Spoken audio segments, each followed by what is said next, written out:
Okay, good afternoon, everyone. Welcome to this public seminar in Law and the Humanities hosted by HKU Faculty of Law and the Center for Interdisciplinary Legal Studies. My name is Dr. Shane Chalmers. I'm an assistant professor in the law faculty and the deputy director of CILS, the Center for Interdisciplinary Legal Studies. So it's my great honor and privilege to be hosting this seminar with Professor Dr. Carolyn McKay, who is joining us as a outstanding early career research fellow, one of the HKU Law's initiatives and hosted by CILS. Dr. McKay is an associate dean for research at the University of Sydney Law School, where she's also an associate professor. She is also a practicing visual artist, and you'll see some of these artworks, I believe, in this talk today. These artworks engage with criminal justice issues. Recent works of hers respond to, in particular, criminal case law narratives around motels, and this will be the subject of the seminar today on ghost criminology, sites of crime, hauntings, and motels. Dr. McKay is also the recipient of many awards, both for her scholarship and for her art practice. Most recently, the Crime Scene Motel Project, which forms the subject of this talk, was exhibited in Sydney, and it also won the 2023 Non-Traditional Research Output Award, which is a very prestigious award in Australia by the Australian Legal Research Awards. It's the Council of Australian Law Deans Award for 2023. And there's a full bio and I guess exhibition of some of these artworks online. If you want to look at that, it's just under the website carolynmckay.com. And I also mentioned there's a book forthcoming, which this is part of or speaking to, called Ghost Criminology of Motels, Art, Crime, and the Hospitality Industry. And that will be coming out towards the end of this year with Emerald Press. So without further ado, I'll hand it over to Carolyn, about 30, 40 minutes, and then we'll open it up to Q&A at the end. So thank you very much. Thank you very much, Shane, and welcome to my world of haunted motels, ghost criminology, crime scene motels. Before I begin, I'd really like to take the opportunity to thank Hong Kong University and especially the law faculty for hosting me for 2 weeks. It's really a great privilege to be here at this university. So thank you very much to Dr. Shane Chalmers, the Law and Humanities Research Group, Grace Chan as well from the Center for Interdisciplinary Legal Studies. Thank you very much for having me here at your amazing university. Before I begin, I always like to pay my respects to the elders and traditional custodians of the lands on which I do my research in Australia. And I think it's particularly important, given a talk that is all in relation to hauntings, that it's important to recognise the impacts of colonialism. Obviously, that's something that impacts Hong Kong, but also Australia. So I'm interested in recognising the impacts and ghosts of colonisation. As you heard from Shane, I'm going to be drawing on my draft book manuscript, A Ghost Criminology of Motel, Art, Crime and the Hospitality Industry, and exploring in that book the motel room as a site of crime and trauma. So today I'm going to, first of all, talk about why motels and not hotels. I'll then move on to a bit of a theoretical engagement with hauntology, as well as ghost criminology. And then I will finish up with talking about my methods of criminal law research and connecting that with my visual arts methodologies as well. So why motels? Well, actually, when I first arrived here, I thought, are there motels in Hong Kong? And of course, there's a plethora of hotels here, but I found only one motel. And I must say, I was really pleased to see it was a 1-star motel as well, because that connects really nicely with my particular form of research, which is looking at budget accommodation and things that are preferably no more than 1 or 2 stars. So I gather motels perhaps aren't such a thing in Hong Kong, and I'd be interested to hear if they are, and I've just totally missed it. But what I would suggest that even if motels are not not so prevalent here in Hong Kong, I hope I do make some nice connections with my work and the growing area of Hong Kong hauntology. So hopefully, even if motels don't speak to you so much, I'm hoping that the hauntology might do so. I love this quote from the author Philip K. Dick, that nothing is so alien, so bleak and unfriendly as a strip of gas stations and motels at the edge of your own city. And that's certainly something that I experience in Sydney. Today, I'm going to be drawing from my draft book manuscript that I'm actually writing, but I should note, and I've distributed a chapter from a 2022 book. This was a book chapter in an edited volume published by New York University Press, Ghost Criminology, the Afterlife of Crime and Punishment. And that book chapter, hopefully you've got a copy of that, and that was my first publication directly in relation to crime scene motel rooms. After doing that, I've had a lot of very positive feedback to the book chapter, but also the artworks that I'll discuss later as well. And I was encouraged to put forward a book proposal to Emerald Publishing for writing a whole book, a sole authored piece on ghost criminology and motels. So the book chapter that was reproduced, or that was published rather, in this edited volume gives you an overview of the project. And I should say it has progressed since 2022. I was just saying to Shane that this is a project, it's been going since 2017. It's been a bit of a side hustle for me. It hasn't been my main focus for my research until this year. So this year, this is becoming my main focus because I'm very keen to try and finish writing this book by the end of the year, hopefully. So you'll see in the book chapter that I sent around that back in 2017, I was teaching criminal law at the University of Sydney Law School, where I still teach criminal law. And I just remember re-engaging with a case that we have to teach every year, an Australian case of FP and R. And we actually look at it in relation to a legal terminology of committing offences in company, that notion of having a group of people at a scene of the crime, and this concept, the legal concept of in company. So we look at the case for that reason. And mostly I'd only ever looked at the case and just sort of looked at the part of the decision that was about in company. But in 2017, I actually started looking at the case, the actual facts of the case in a lot more detail. And of course, this is one of the strangest cases. It's a very well-known case in criminal law in Australia because it deals with a very strange series of supernaturally inspired sexual assaults that were committed into motels. And what really caught my attention in the case law was a judicial description of these crime scenes in motel rooms. And the judge talked about how it was appropriate to talk about the nature of the accommodation and how photographs of each motel room were placed before the jury in exhibits. And the judge goes on to say, it's clear that the rooms were modest in both size and furnishings in relatively inexpensive establishments. They were hardly suites in a five-star hotel. And certainly, I later found out they were most definitely hardly suites in a five-star hotel. I was really taken with the judge's interpretation of the photographic evidence of these modest and inexpensive establishments.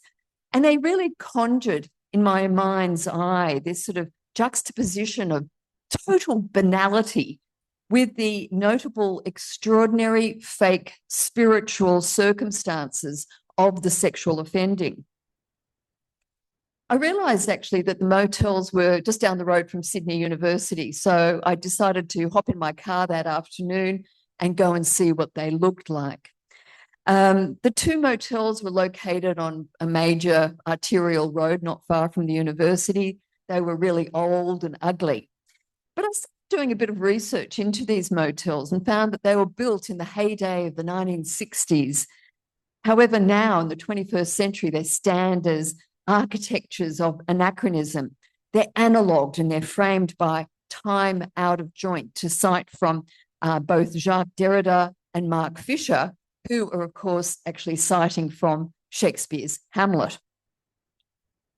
The modernist dreams of these motels, from the 1960s, has basically soured into these very dodgy sites of transient accommodation. The shiny 1960s optimism has basically descended into hospitality hell, and the drive-through reception areas evoke prison architecture, according to online reviews, which are quite plentiful and very negative about both motels. After seeing all of this, I immediately decided I had to stay at each place. So I organised to check in and stay at each motel. In the meantime, I was really curious, were there other crimes committed in motels in Australia? And I started to dig around some online criminal law databases, and the answer was a definite yes. And I found that motels and motor inns and motor lodges are quite frequently implicated in criminal incidents, especially in the United States, but also in Canada, New Zealand, as well as in Australia. So I've slowly developed my own international crime scene motel case law database, I guess. And from that database, I've got hundreds of cases that really reveal the motel room to be a typical crime scene for murder, sexual violence, child abuse, mobile drug labs, so often very popular for people who've got a bag of things to cook things like methamphetamines, meth. There are also sites for robbery and convenient hideouts for fugitives from the law. These, a broad range of criminal behaviour, and it's all framed by what I would call motel mundanity. And through my criminal law and criminological research and visual arts practice that I'll talk about, I explore the commonplace aspects of these spaces and their everyday atmospheres. So as I mentioned, and as Shane kindly introduced as well, I've got a couple of decades worth of visual arts practice behind me. And in 2022, I had my first crime scene motel solo show in Sydney, which featured quite a lot of fake so-called neon motel signs. Of course, they're actually now LED. Neon doesn't really exist as a technology much anymore, unfortunately. But it was a series of fake motel signs, as well as other forms of installation and photography that I developed through going to these motels. Basically, this crime scene motel project has evolved really incrementally from this initial criminal law research, and it's morphed into an interdisciplinary examination of a particular social site, the cheap motel room, as a setting for criminal transgression. And I argue that for all their ordinariness, these sites are forever haunted and stained by the accretions of human experience. These, nevertheless, are crime scenes without memorial. They remain undeclared and unknown to most future guests. So what is it about these particular spaces that entices and seemingly enables criminal behaviour? There's quite a lot of literature in relation to the particular spatial logic and dynamics and criminal behaviour that occurs in hotels. But my focus is on at the budget end of the hospitality spectrum and looking at motels. So why motels? Well, of course, the history of motels is very much linked with the development of the car. And so the word motel is a contraction of motor hotel. motor hotel becomes motel. And they basically started to arise in the US from the 1930s, along with the rise of the automobile. So from around the 1930s, we could see these motor hotels popping up as roadside accommodation, and they were typically located on cheap land that was on major transit routes. So we can see that the motel is inherently framed by the car. And so these motels are most definitely for travelers, drifters, passerbys, and transients, and their cars. And I do love it in a good Australian motel that you can typically drive your car right to your front door. And of course, if you're a criminal, that's great, because it means if there's bodies to be moved between the boot of your car and the motel room, or if you've got your mobile meth lab that you want to move between your car and the motel room, well, you can do that pretty easily as well. Of course, for most of us, it's just convenient to have your luggage there. But anyway, so these are liminal spaces of temporary occupancy for mobile populations. So that's one element of motels. So adding to this element of vehicle transience are the attributes of anonymity, encounters with strangers, and the actual strangeness of these spaces. Motels undoubtedly attract strangers on the road, such that they basically represent a world of strangers. They are typically an arbitrary collection of random humans who are typically anonymous to one another. Strangeness is also heightened when we actually zoom into the fabric of the motel room. They provide temporary bedding and shelter, and they provide a sort of a simulacrum of home. Yet we know they are never quite home-like. And certainly we know that they're not home-like because they're filled with hardwired, secured amenities that remind you that this is not home. And also having these hardwired, hair dryers and things like that reminds the guest that they might be a guest, but they're also a potential criminal. So we are never homeless, nor are we ever at home in a motel. So in this convergence of the familiar and unfamiliar, motel rooms are strange, as in the notion of the uncanny. And here I cite from Freud, 1919, this term unheimlich, which literally means the unhomelike or uncanny. Uncanny seems to be the way it mostly is discussed, but I do like the notion that literally it is unhomelike. Another spatial attribute of the motel room is the bed. Now, obviously, a bed can be for sleeping, but of course, a bed immediately designates that space as sexualized as well. So with a bed, the space can be understood as one for consensual romantic rendezvous, but conversely, from my criminal law database, I can see that motel rooms can be used as a site to lure in victims with false promises of sexual pleasure, but of course they are also sites for non-consensual sexual activities.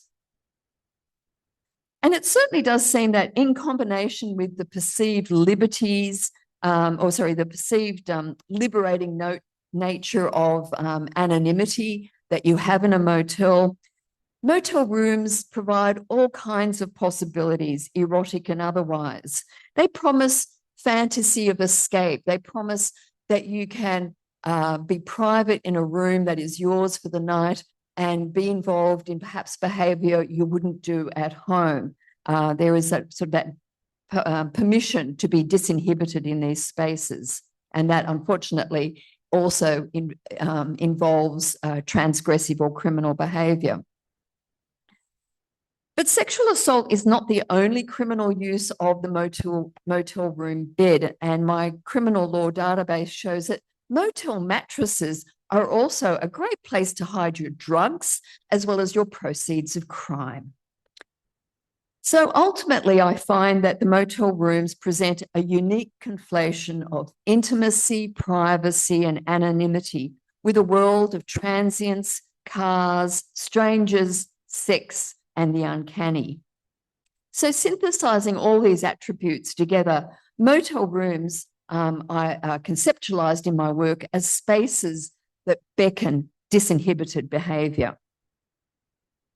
So I look at these spatial attributes and I analyse them through a conceptual framework of hauntology and ghost criminology. So these are frameworks that invoke the criminological imagination. They're means to interpret spatial features. And so I'm now going to turn and focus on the haunting aspects of these crime scene motels.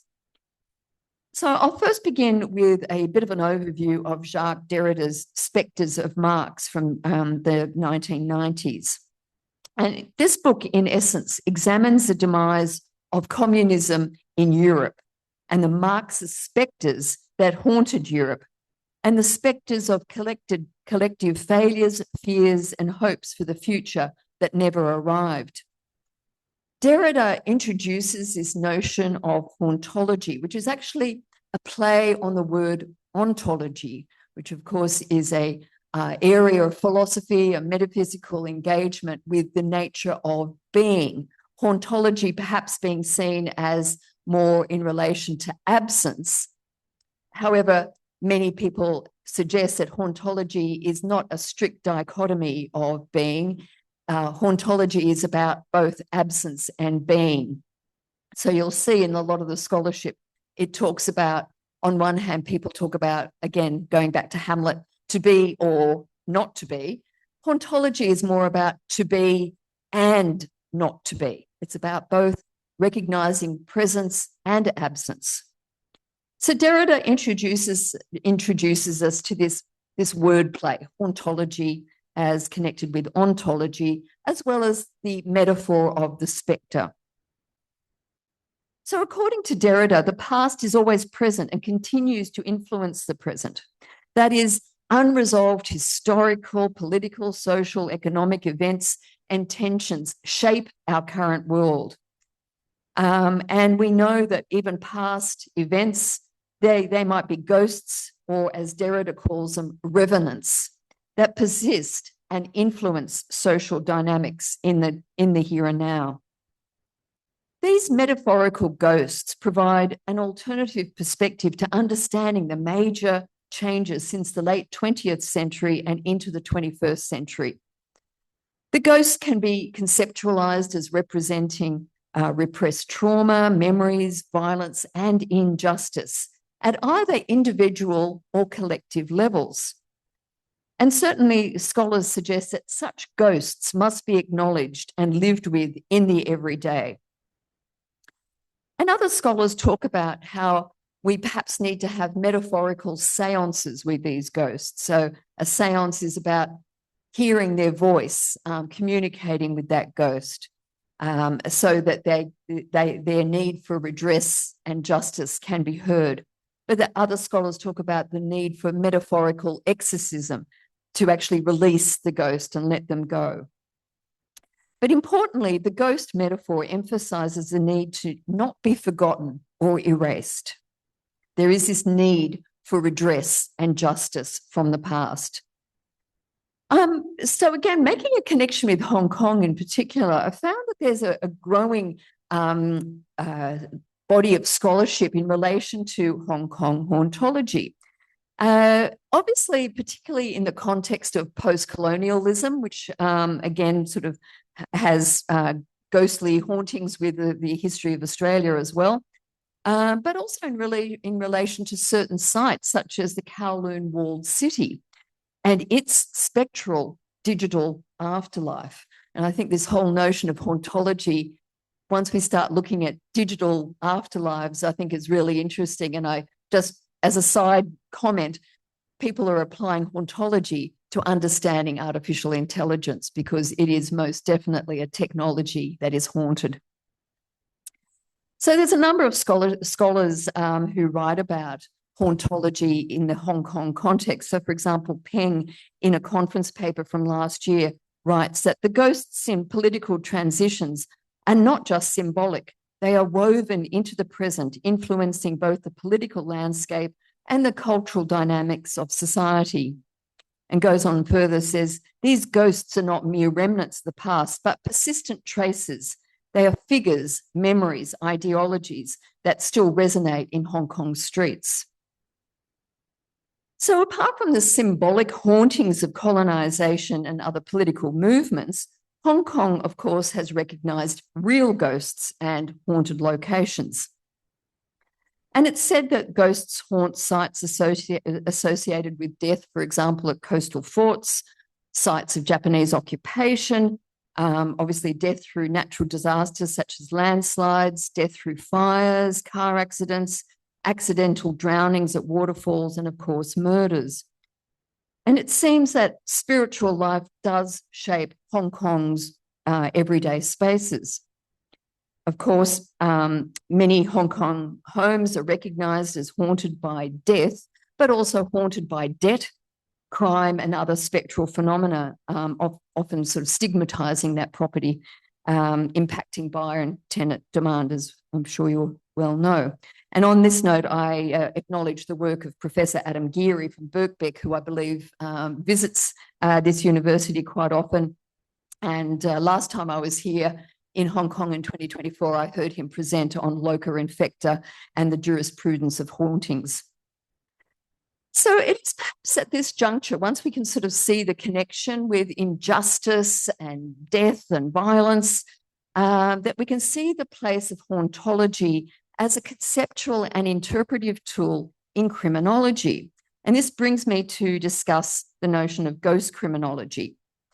So ghost criminology asserts that sites are impacted by unresolved or unacknowledged trauma, violence, crime, and injustice. And these sites that have been so impacted, it is suggested there is a spectral trace or palimpsest. So this is not an empirical claim. I'm not going to be able to ever prove this. And it's interesting, just a couple of days ago, I came across an article written by an American scholar trying to debunk ghost criminology's validity and saying, well, it's not empirical. Well, kind of missing the point here. Rather, it is a conceptual, reflexive, and subjective and interpretive means to explore issues to do with presence and absence, visibility and invisibility, the remembered and the forgotten or erased. So as I'm discussing in my draft chapter 2 from the book that I'm writing at the moment, there are also clearly connections with the philosophy of phenomenology in this regard. And I particularly like the phenomenology of phenomenologists such as Maurice Merleau-Ponty from the 1960s. Anyway, in both sociology and criminology, there has been this recognised spectral turn, according to scholars Fiddler and Scott, that aims to use the ghost metaphor to explain how memory and trauma become inscribed symbolically, affectively, and atmospherically in space and place. So, for instance, following Avery Gordon's 2008 Ghostly Matters book, this interpretive tool enables us to examine events and history such as racism and slavery that have actually been rendered ghost-like and invisible. The ghost attunes us to the social and psychic remainders of injustice, violence, disappearance, trauma, and loss. In other words, to the past's ongoing claims on the present. And again, it also connects with the notion of psychogeography. That's just another connection there.